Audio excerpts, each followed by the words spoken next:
Hello guys, তো সবাই কেমন আছো? আমি চলে এসেছি তোমাদের সামনে একটি মিনি ব্লগ নিয়ে।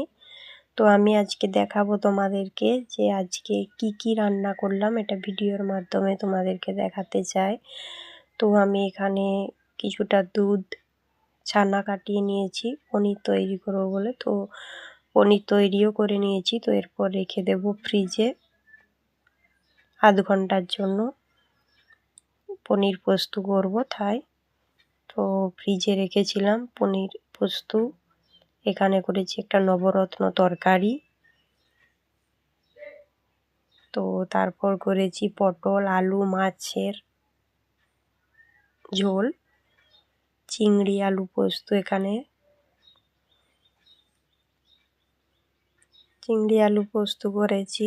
তো দেখো এখানে রয়েছে মোরলা মাছ ভাজা, এখানে রয়েছে মাছের তেল, তো এখানে মাছ ভাজা, তারপর হয়েছে আলু ভাজা, কুঁদরি ভাজা, করলা ভাজা, তারপর এখানে রয়েছে খেটা শাক ভাজা, তারপর রয়েছে চাটনি।